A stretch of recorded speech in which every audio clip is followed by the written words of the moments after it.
Danielle Simonet, bonsoir. Vous êtes secrétaire nationale du Parti de gauche, conseillère à Paris. Alors, on va parler de ces départementales, on est à 10 jours. Mais alors, justement, sous quelle étiquette si les gens qui veulent voter pour vous, il faut vous reconnaître, parce que sous quelle étiquette allez-vous vous présenter? Est-ce que vous allez vous présenter sous l'étiquette Parti de gauche, Front de gauche, Divers gauche, gauche citoyenne? C'est compliqué, hein?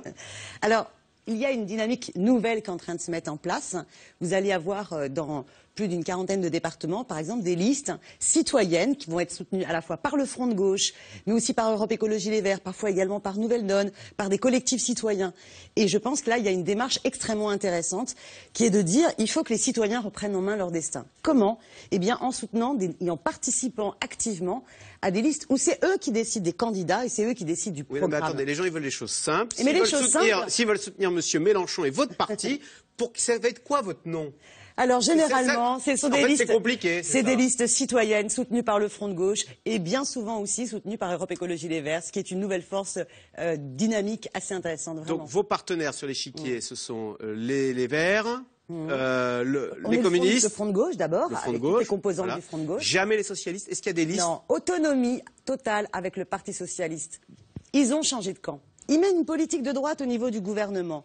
Ils imposent l'austérité, ils imposent 11 milliards de baisse des dépenses publiques aux collectivités. Ils les asphyxient en leur demandant, leur sommant par la suite de casser les services publics, de briser les politiques de solidarité et en plus de développer des projets anti-écologiques. Donc maintenant, basta, c'est fini. Au contraire, il faut sanctionner cette politique qui a changé de camp. Et il faut au contraire faire confiance dans les listes citoyennes de ceux qui résistent. Voilà, de ceux qui se bougent et qui proposent une alternative. Eh ben voilà qui est dit et qui est clair. Alors, je vous propose d'écouter justement, au sujet de ce que vous venez de dire, la réaction de Stéphane Le Foll, porte-parole du gouvernement, que vous combattez donc maintenant. Exactement. On l'écoute. La bataille politique aujourd'hui, dans le contexte politique, c'est de savoir si la République et les valeurs de la gauche sont défendues aujourd'hui. Et par qui? Eh bien, une gauche rassemblée défendrait ses valeurs. Une gauche divisée, c'est le risque, au deuxième tour, qu'il y ait un choix à faire entre le Front National et l'UMP. Voilà le résultat de la division de la gauche et de l'irresponsabilité d'un certain nombre de responsables qui conduisent. Qui est irresponsable? Le Parti communiste. Vous avez évoqué Jean-Luc Mélenchon. J'ai lu ce qu'a dit Cécile Duflot. Danielle Simonet, c'est quand même vrai. Le résultat de cette politique vous êtes droit dans vos bottes. Le résultat, c'est qu'au second tour, là, dans 15 jours, les électeurs ont le choix entre voter UMP ou voter Front National. Voilà où mène votre politique. Mais bien sûr que non. Le premier problème, il est le suivant. Nous avons dans ce gouvernement et ce parti socialiste, des hommes et des femmes qui méprisent le peuple. Trahissent les maigres promesses qu'ils avaient prises. Regardez, François Hollande qui prétendait s'attaquer à la finance, il fait la politique du MEDEF. Il fait la politique que lui impose la Troïka européenne. Donc ça suffit, basta. Ils divisent la gauche, ils divisent le peuple. Regardez sur la loi Macron, incapables, ils sont minoritaires dans le Parlement. Ils sont incapables démocratiquement de pouvoir faire passer leur politique. Donc, du balai. C'est un balai citoyen qu'on propose à ces élections départementales. Danielle Simonet, comment expliquez-vous que ceux qui critiquent cette politique du gouvernement, et ils sont nombreux, vous avez raison, se tournent, les gens qui sont très en colère se tournent vers le Front National plutôt que vers le Front de gauche? Alors ils ne se tournent pas forcément vers le Front National. Écoutez, 33%, vous êtes à combien? Ils se tournent principalement vers l'abstention.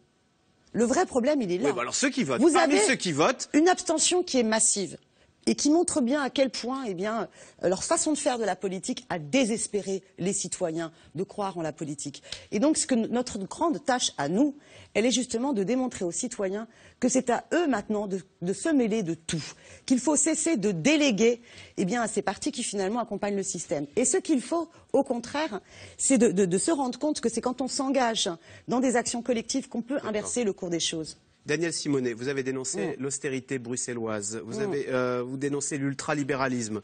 Je suis sûr que vous militez pour la retraite à 60 ans, je suis sûr que vous militez pour la hausse du SMIC. Ces 4 points que je viens de citer, c'est le programme économique de Marine Le Pen.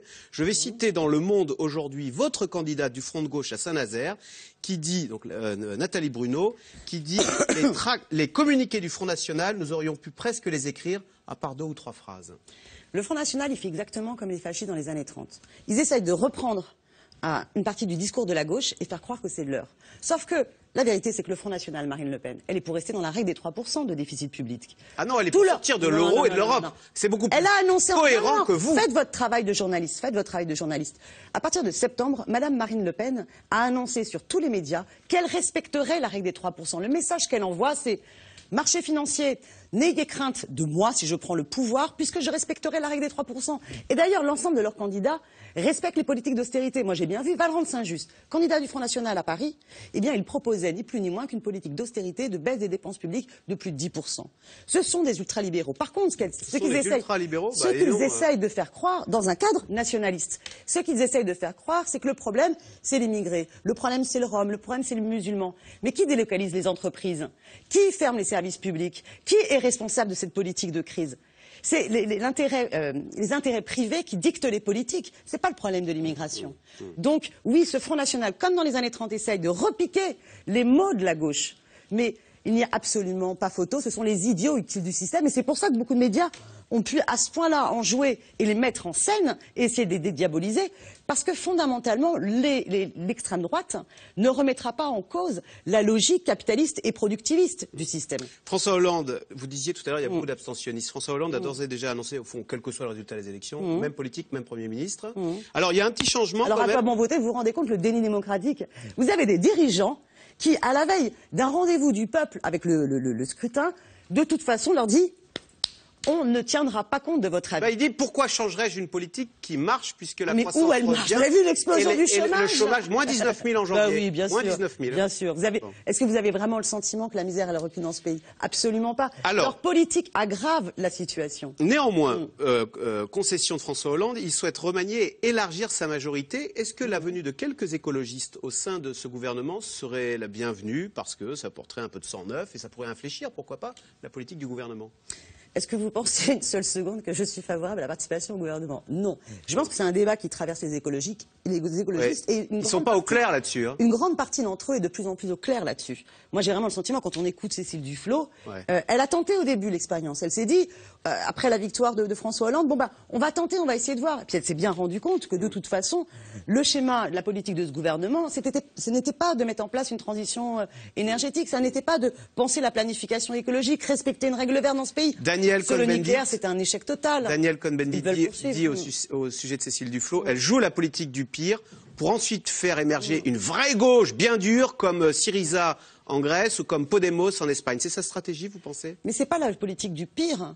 Je pense que Cécile Duflot est en train de prendre conscience que l'expérience de Syriza ou l'expérience de Podemos, eh bien, il y a plein d'enseignements à tirer. Syriza, vous trouvez que ça marche? Bien sûr que ça marche. C'est un sacré bras de fer. Ils ne sont pas en train de renier toutes leurs promesses? Non, absolument pas. Ils ne renient pas une seule de leurs promesses. Après, ils sont obligés de faire un compromis, de gagner du temps. Mais ils ont décidé de ne pas appliquer les mémorandums.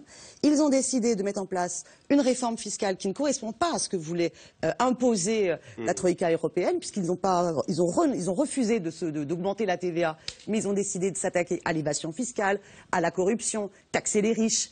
Ils ont décidé de mettre en place tout un programme d'urgence humanitaire, rétablir l'électricité dans tous les foyers qui n'en ont pas, rétablir vraiment le droit au logement. Et pour vous, c'est départemental, c'est l'occasion de faire émerger une gauche alternative forte? On va être très attentif à un certain nombre de cantons et de départements témoins où là, on a réussi à faire plusieurs choses. Un, une dynamique citoyenne. Deux, une alliance qui dépasse le front de gauche avec notamment Europe Écologie Les Verts et parfois même avec Nouvelle Donne, avec le NPA. Et trois, une autonomie claire avec le Parti Socialiste dans un programme à la fois contre l'austérité et qui nous, on résume, éco-socialiste. Voilà, un nouvel horizon. On a droit à la vie douce pour tous et on peut faire autrement. Daniel Simonet, merci beaucoup, secrétaire national du Front de Gauche. Et on reste avec ces élections départementales, avec Yves Calvi tout de suite, puisque François Hollande tente de rassembler son camp en recevant hier les frondeurs à l'Elysée, même si le président a d'ores et déjà annoncé qu'il n'y aura pas de changement de politique, qu'il n'y aura pas de changement de Premier ministre après les élections. C'est dans l'air intitulé ce soir. Hollande prépare la suite.